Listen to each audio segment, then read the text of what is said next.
Okay, all right. Well, my name is Pascal Rabideau, and I'm with Junior Achievement Canada, so JA Canada, and I will be your host today.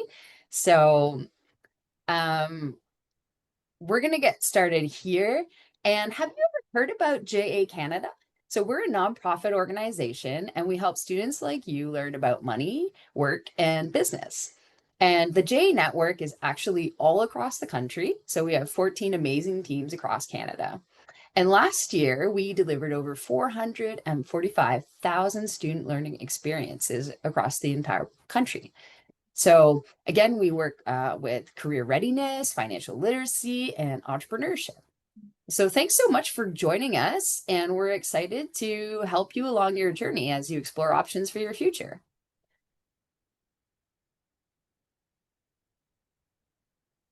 So, after today's event, if you're curious and you are looking for opportunities to continue your learning as we figure out the slides, just give us 1 second here. um, we actually have a website called JA Campus where you can continue your learning. We have lots of resources for you. We also have programs. So maybe you've actually done a JA program with your class before, or at school, or after school. And we also do really fun events in person and online, like the one we're doing today. Next slide. For example, maybe you've actually done a World of Choices event before. Um, so we're we're very thankful to RBC, who supported the World of Choices events, and it gives us an opportunity to bring together youth like yourself and career mentors in a wide variety of skilled trades to help you learn and explore what they're all about. About skilled trades, it's a great time to be looking into the skilled trades because all across Canada, there's a growing demand for skilled trades. In the next 5 years, there's actually a demand of 256,000 apprentices that will be needed. So the question is, are you ready? So we are going to get started, and I would like to introduce our guest today. So Vicky Varun is from Electricity Human Resources Canada, and we're so excited for Vicky to be sharing about careers in electricity across Canada. So we might have youth joining from all the way from BC all the way to Newfoundland. So any tips that you have, Vicky, for students in different provinces, um, that would be great to add those as you're going along with your presentation. And for those of you who are listening, if you have questions, please write them in the question and answer chat. And we'll have a time at the end of the presentation where Vicky will be able to answer some of your questions. So take it away, Vicky. Awesome. Hello, everyone. I'm so excited for you all to be here. So as mentioned, I'm Vicky Vroon. I work with EHRC, or Electricity Human Resources Canada. I am a project officer there. And what we do is my organization is a not-for-profit that provides resources and assistance and supports to organizations and the workforce in Canada's electricity sector. That being said, I am really deep into the sector, so we know well of what is needed, what we are going to need, and various careers and opportunities that will be ready for you. So without further ado, we'll get started right into the presentation. So where are we at? I'm very excited, as my camera focuses, very excited to let you know that Canada's electricity sector is indeed in a new era. We have lots of technological advancements, innovation and adaptation coming into the industry, climate change, we need more electrification to meet our goals of net zero, and of course, people exactly like you. Our labor force is indeed changing. Next slide, please. How is our workforce changing? So what we are seeing in the sector right now is we do have high retirement rate. We have variety of contractors and we have small recruitment pools. And I'll get into details on what this means into the next slide. So the retirement rate. We just mentioned that we need over 200,000 trades. It's projected by 2028, we need about 28,000 jobs. I'm not sure which grade some of you are in, but some of y'all might be graduating by 2028. This is great news because we need people like you. We need you to fill those gaps in the sector. So the sector's retirement rate is nearly 1.5 times the national average. This is because we just have a lot of older people in the sector right now. And as they've worked in the sector, they are obviously aging out and they're going to be into retirement. That being said, we need people to fill those gaps that they leave behind. 15,000 of those jobs is out of replacement demand. Again, out of these retirees, they've spent their time in the sector looking to retire now. We need to fill those gaps. That's where you come in. 20,000 of these jobs are due to expansion demand. So many of our utilities, our electrical distributors, we need electricity. We need to keep our lights on. So they need people to help to do that. And to do that, they need to expand. More jobs are being created, more opportunity for people like you. 17,000 of these jobs are expected over the next 5+ years. Some of y'all are be graduating within that time. Again, lots of exciting opportunities for people like you who are interested in the trades, who are interested in the sector. Next slide. Thank you. So contractors, 40% of organizations resort to outsourcing. 27% of these employers routinely or frequently use contractors. Again, this is due to expansion and demand. This ties into the next slide here. Sorry if you don't mind switching. Thank you, which ties directly into these smaller recruitment pools. So 60% of employers recruit from each other, and 51% of these employers recruit from their own contractors. So what we see with outsourcing is a lot of companies who may not have departments developed will outsource some of these jobs to smaller electrical contractors. They'll be like, hey, a line's down. We need you to repair the line. They'll hire a contractor and they'll come in. They'll fix the line. And if they continue to do a really good job, sometimes they'll recruit directly from their contractors. So if you start off in a really small contractor, if you get your feet wet and you do a really good job, a bigger organization or a different organization might come and take you into a new role or might help you expand that role if you're working a really entry-level position. But all that being said, the high demand and limited talent pools, again, mean more opportunity for new grads like you. So we have a little bit of an interactive thing here. What are some occupations or professions that you can think of in the electricity sector? I'm not sure if I can see your answers, but that's okay. Just think about them, jot them down, or have them in mind. And as I continue the presentation, you can see if any of these jobs that I talk about are related to the ones that you have thought, or if there's some brand new opportunities that you haven't even thought of before that maybe you might be interested in come up. Occupations in the sector, trades, the big reason why we are here today. So the biggest majority of occupations in Canada's electricity sector are in the trades, 42%. These are your power line technicians, our power system operators, our electricians, our utility arborists, etc. I want to emphasize that trades in the electricity sector are not just limited to power line technicians, power systems, and electricians. We need welders in the industry as well. We need heavy equipment operators. All of these are necessary to keep our grid on. I also wanted to spend a little bit more time on this slide because as you mentioned, trades are, or as I mentioned, trades are only 42% of the electricity workforce. We have engineers at 20%, technicians and technologists at 20%, and the remaining are other support and corporate services jobs. But all of y'all are here today because you have some interest in the trades. And I know many of you here might be like, are certain, you're like, I know I want to get into the trades. I'm here to learn more. Don't talk about anything else. How do I become an electrician or something like that? That's totally okay.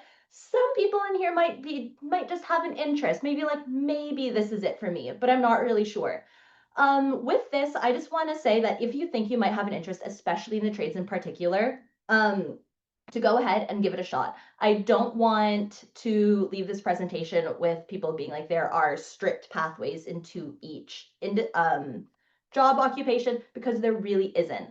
If you think you might have an interest in the trades, which is again 42% of the work in electricity sector, and you give it a shot and you decide maybe this isn't for me, The trades give you a lot of baseline skills and knowledge of electricity industry that you can use to transition into another role. So if you try the trades and it wasn't for you, that is okay. They give you a baseline to maybe become an engineer one day. The trades will give you a baseline to maybe transition to be a technician or a technologist. I also know many people who started their career in the trades, worked many, many years, loved it, and then eventually went higher in their company. I know of someone who started off in the trades, worked there for about 10, 15 years, and is now a VP in the company that they started for, which again counts to support and corporate services. So while there are many occupations in the sector, the trades being one of them, if you even have a slight interest in the trades, if you maybe have like maybe it's for me, I don't really know, I encourage you to give it a shot. At the very least, maybe if you don't find out it's for you, you'll get a transition into one of these other careers that we need in the sector. Next slide, please. So what is required for any of these occupations that I mentioned in the slide previously? This isn't just limited to the trades. This is limited. This also includes engineers. This also includes our technicians and technologists. But 82% of these roles require the equivalent of a grade 12 math or science. Grade 12 math and science is extremely important into getting jobs into Canada's electricity sector. I want to emphasize that Ontario in particular does not require grade 12 math to graduate. However, grade 12 math is required to get many of the jobs in the sector. Next slide.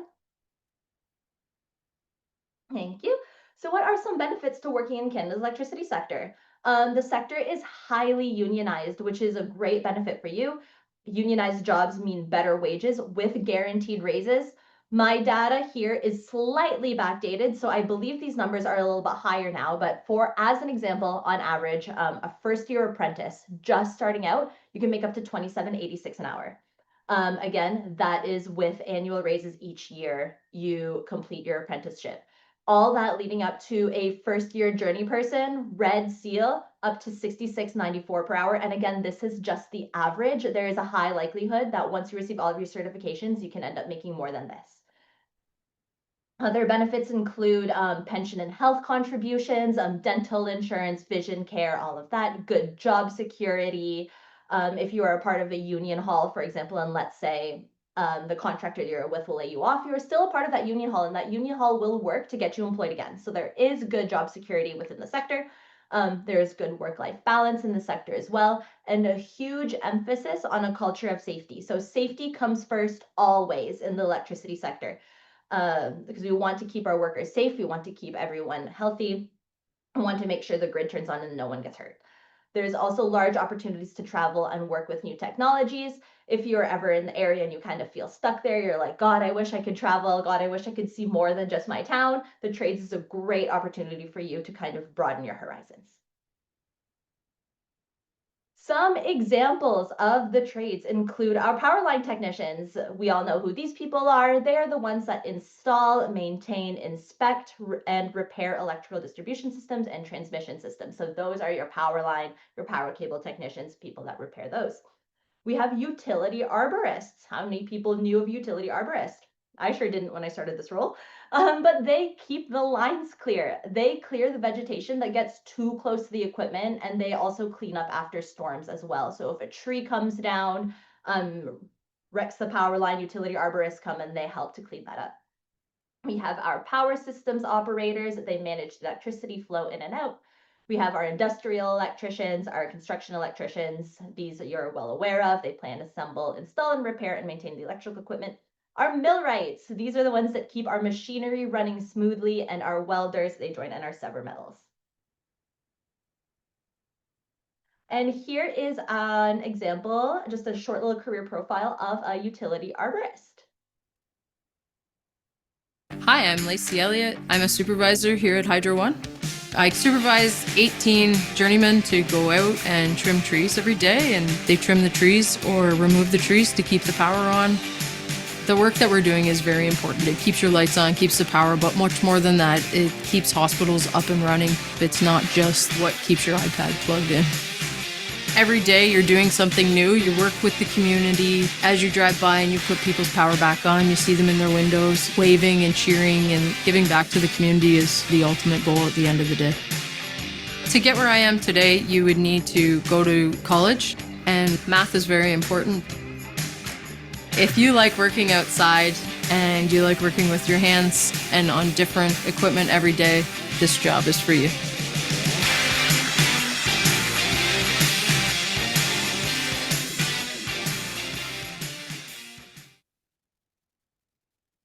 Awesome, thank you. So how do you get into the trades? So the requirements do vary from province to province, and a really good thing about getting into the trades is there is not one just standardized pathway to becoming a journey person, which is great. The usual pathway that some people would see is they would usually enter a pre-apprenticeship training program, and that is usually through a college or a polytechnic, and sometimes through a union hall. So these programs would be partnered with the trades organization running in the province. So whether that be Skilled Trades Ontario, the AIT, or BC out east as well. Those trades organizations will be partnered with the training hall, and then the training hall would run pre-apprenticeship training to help get you into an apprenticeship position. That is the usual route into getting into the trades.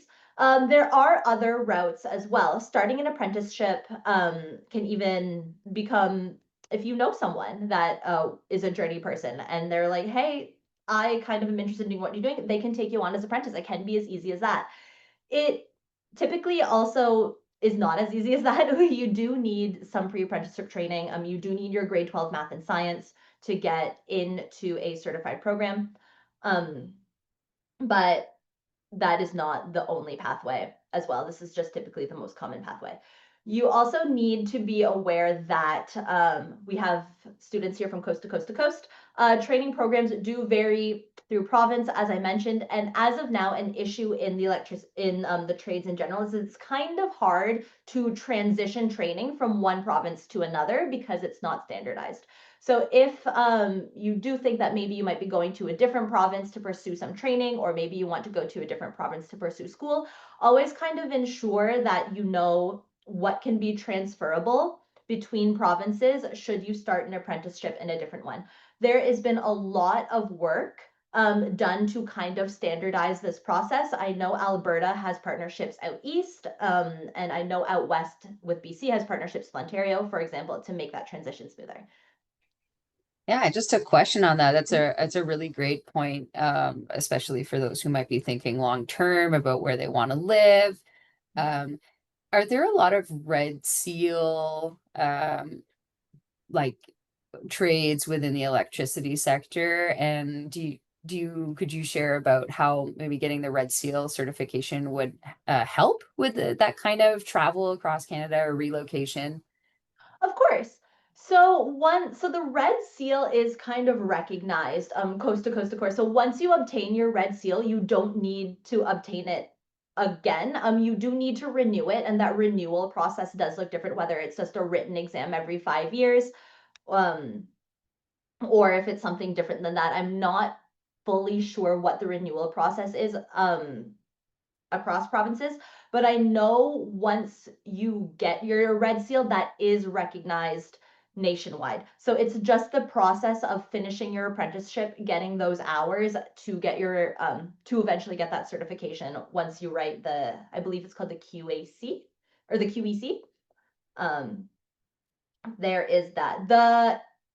I don't want to say the issue, but the hard part comes with obtaining those hours. So some hours, if you were to start an apprenticeship, for example, let's say you were to start an apprenticeship in Alberta and then you see more opportunity in BC, depending on where you move, how you move, or if your hours were recognized in Alberta, they may not be recognized in BC just because the provinces aren't yet aligned with each other for what they need per apprenticeship.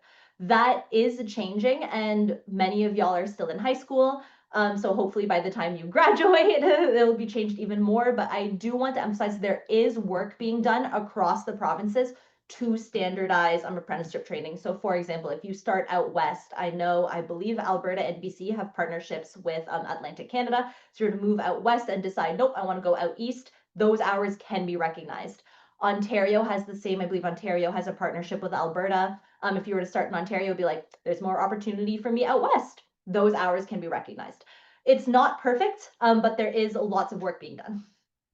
Thanks so much for answering that. And I've just popped some links in the chat there too. One from the federal government about looking into trades and finding your trade, and one that's more particular to Quebec because the education and the pathways are a little bit different. So thanks so much for answering that. I'm gonna let you keep on going now. No problem. I'm thankful for the question.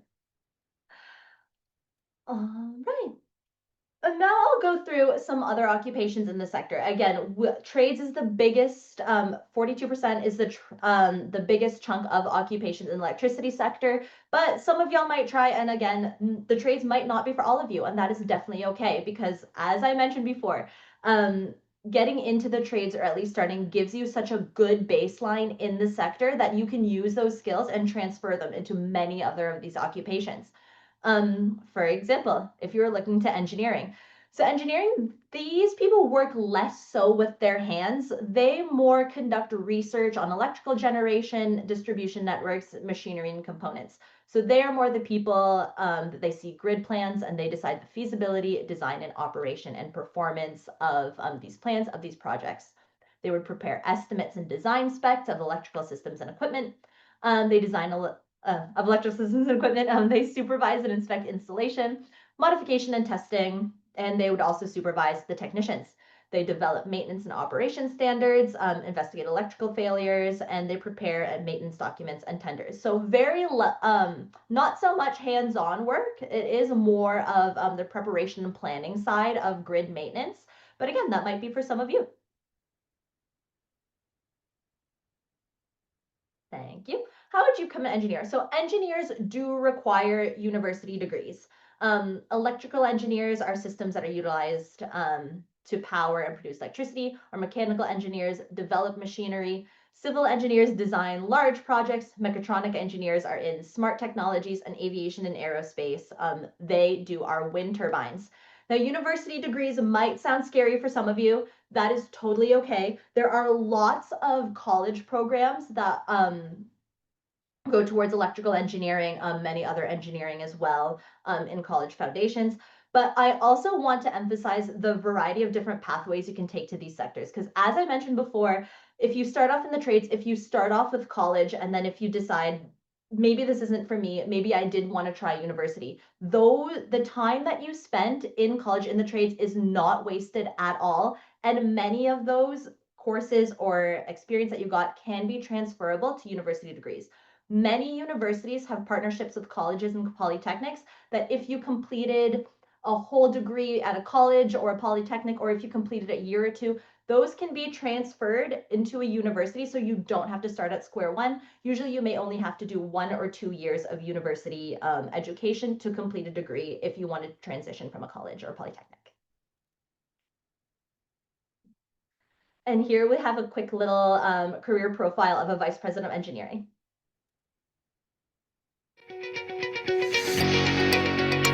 My name is Carla Bailey. My title is Vice President of System Planning, Asset Management, and Engineering for Synergy North.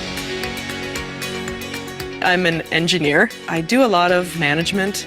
I'm the first female engineering VP they've had, and so they knew that I could bring a different perspective to the executive team that could help the organization grow. I work a lot more with people, so I sit down with them and talk about their scopes of work, find out how they're doing, do they need any support, and then I do a lot of planning, and that I really enjoy.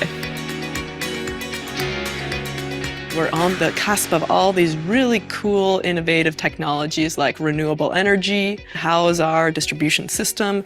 Electric vehicles. How are we going to get those electric vehicles plugged into the grid? That stuff really gets young people excited about what it might be like and what they could do and how they could shape the world.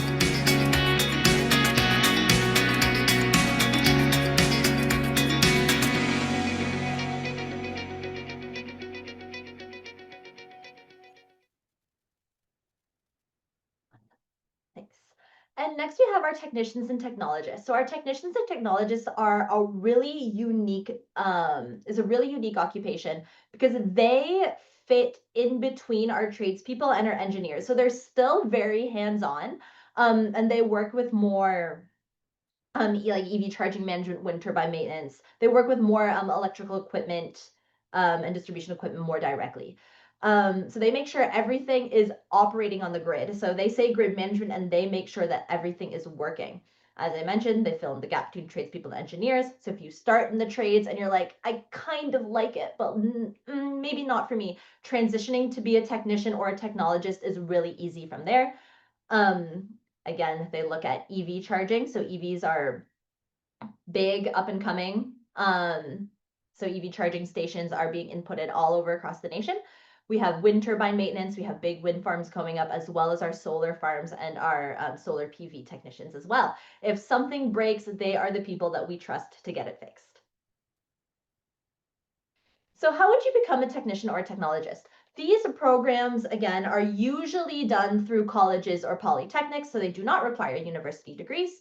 So electrical or electronics engineering technology programs, lots of these programs that you would see in a college or polytechnic lead to be a technologist, computer engineering technology as well, telecommunications technology, or many other of these equivalent programs. To be a technologist is usually about a 2 to 3 year program with a certification, and specifically in the electrical or electronics engineering technology industry. But I also wanted to, again, not to plug in, but you see all of these names of the degrees: electrical engineering, computer engineering, telecommunications. So many pathways once you start in the industry. As much as we need electricians and as much as we need people in the electricity sector, should you come to decide the sector and realize maybe I don't want to work at electricity in general, that is okay. The skills and the basis that you will have learned to become any of these occupation sectors I've mentioned today can start a pathway to branch you off into whichever career you kind of choose to be, whether you want to be a technologist, an engineer in a different sector. All of these programs, all of these occupations will give you the baseline to do it. So if you really think, maybe, but you don't really have anything else that you're interested in, I encourage you to give it a shot, because at the bare minimum, even if you realize it's not for you, you would have gained a skill set that can help you transition across sectors, across occupations. For a technician, it's very similar. They typically only need 1 to 2 years of certification, again, in the electrical, electronics, engineering, technology industry. And their degrees are typically, again, in electrical or electronics engineering. And next we have Chase. He is a power cable technician. My name is Chris Williams, and I'm a power cable technician with Hydro Ottawa. Power cable technicians work on the underground residential distribution of the hydroelectric grid. We deliver power to all the different houses in the city, all the different buildings, skyscrapers, industries, factories.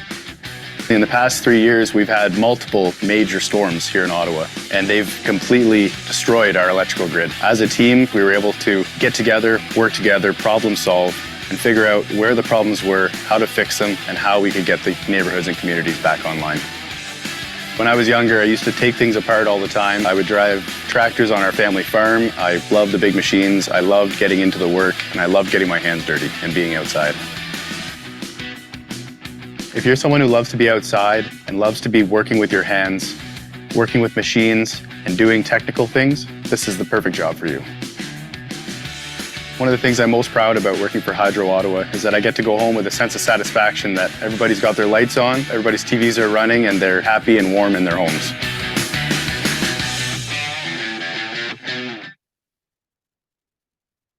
Awesome. Thank you so much for that. And our last kind of sector that we'll talk about is our admin corporate roles. Again, a variety of career opportunities here in accounting, finance, operations, project management, entrepreneurship, and more. My own job as a project officer is considered a corporate support role, as we help our electricity sector thrive, keep our lights on, keep our power on. For all of these roles, the educational requirements may vary depending on the job, but all of these roles can be, you can get into any of these roles by any of the trades or engineering or technician education that you may have taken up before. a lot of these occupations in the admin corporate sector, as I mentioned before, many people who stay with their company work their way up to be one of these positions. I was just talking to a tradeswoman who she worked in the trades for about 20 years and she worked her way up and she's now the VP of one of their offices there. So as you think about what trade you want to get into, which occupation you want to get into, please keep in mind where you may end up. You can go into your electrician training. You're like, I want to be an electrician. I know that's what I want to be. But maybe one day, if you're really good at your job and you really love it, you'll go ahead and be the CEO of your own contracting company. Who's to say? Your path is really your own journey, and the careers and trades in the electricity sector can really do a great job in helping you start that journey. I will emphasize the various pathways because I don't want you to leave this presentation feeling stuck. I really don't want you guys to think that you have to stick to a pathway, that you have to stick to a career, because you really don't. Every sector, every opportunity you get to is a learning opportunity as you find out more about yourself, more about what you like to do, and each of these can branch off into a wonderful occupation, whether it's in the trades or whether it's any of these variety of other opportunities in the sector or even outside of it. Next slide, please. We have a quick little video on Janessa Charles. She's a corporate controller for Hedgehog Technologies. My name is Janessa Charles. I'm the corporate controller at Hedgehog Technologies. Originally, I was born in the island of Antigua and Barbuda in the Caribbean, and I migrated to Canada with my family. I like accounting because I like numbers. It's either right or it's wrong. It was a field that I fell into, but I also fell in love with. Accounting makes sense.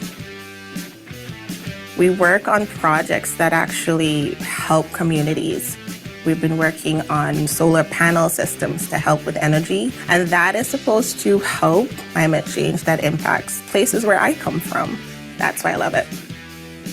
It makes me excited knowing that I'm a part of the effort to make this world a better place. In the electrical industry, there's so many things that you could choose to become. You could be an engineer, or you could be a corporate controller. It's your decision, your path. Take it.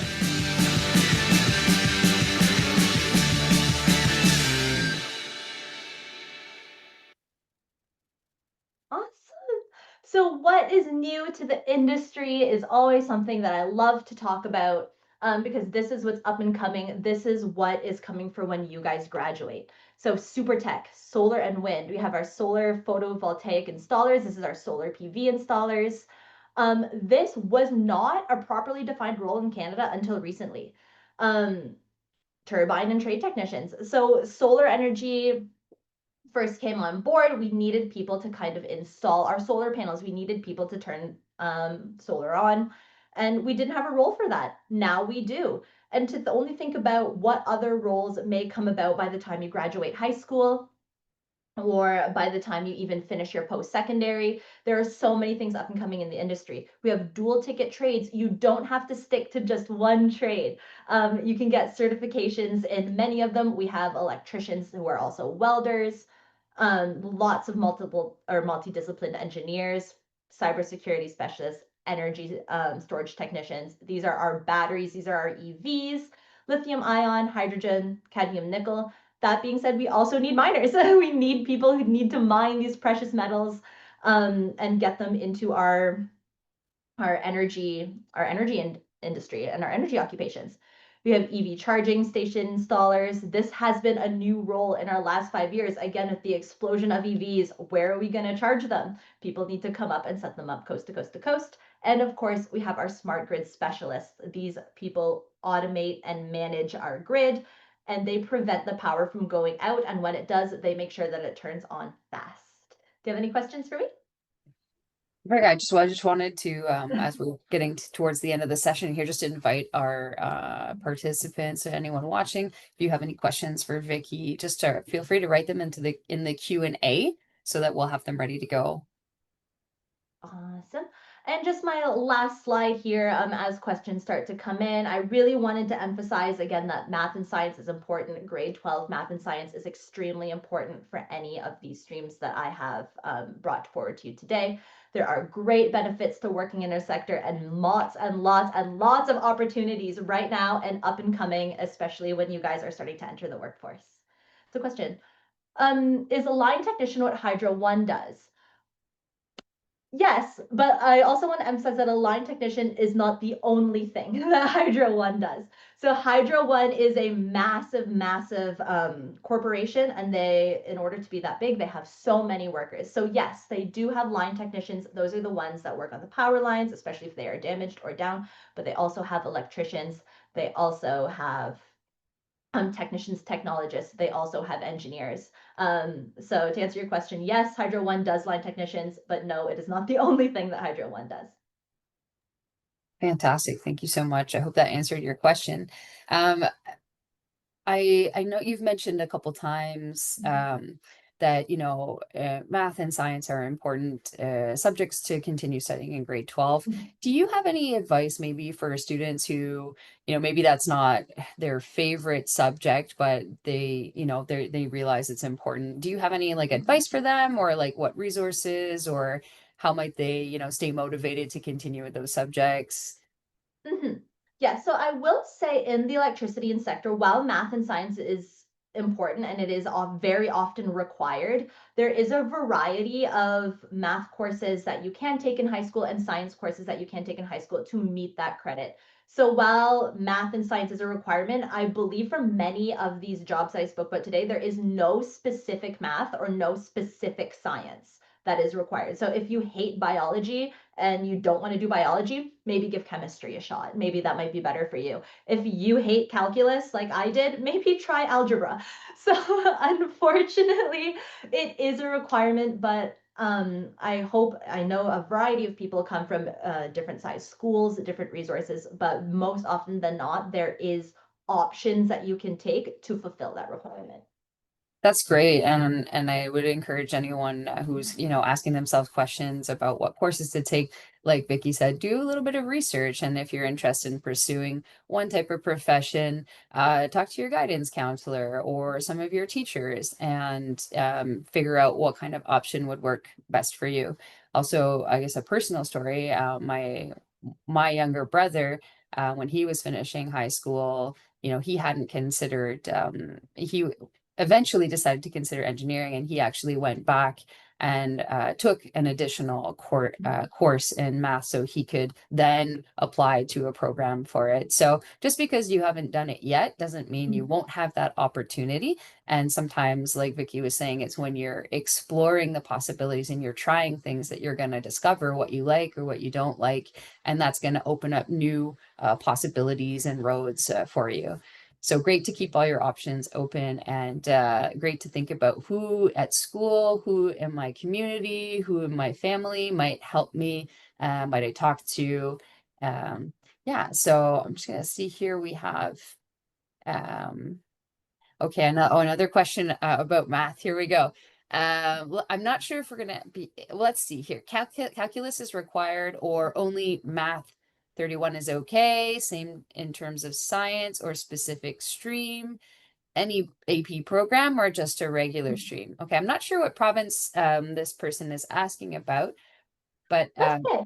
I can yeah. still speak to it. So that's fine.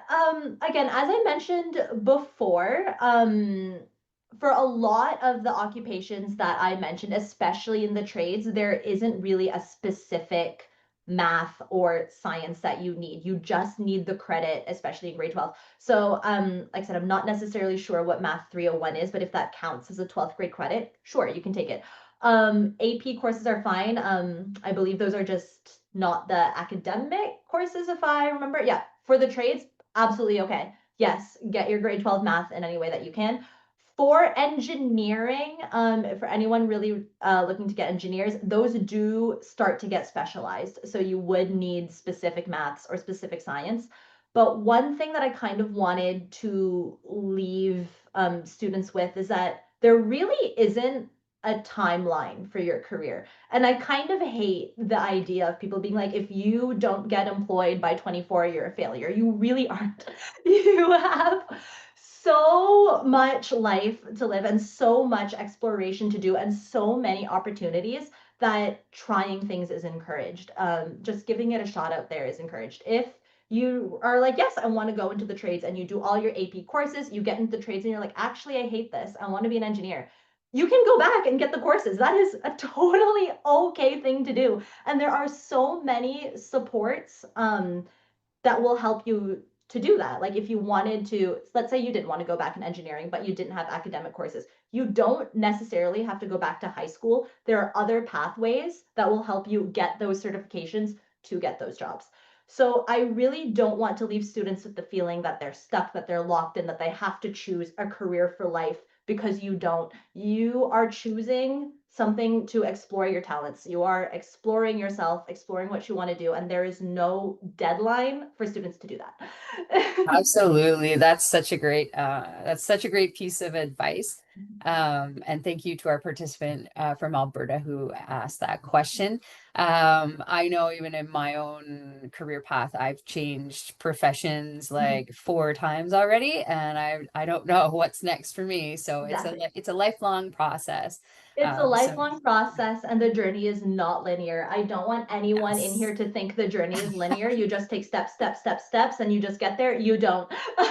There's going to be a lot of exploration, and I don't want people to think it's scary, because it's not. It's fun. It really is. It's fun to find yourself, and it's fun to find what you're good at. And you only know what you're exposed to. So if you think you're interested in something and you give it a shot, maybe you'll be exposed to something else in the opportunity that you're like, that's it. That's what I want to do. And then there will be resources and supports to help get you there. Thank you so much, Vicky. Angela, I'm going to ask you just to share our closing slides, and we're just going to take a few minutes to wrap up here.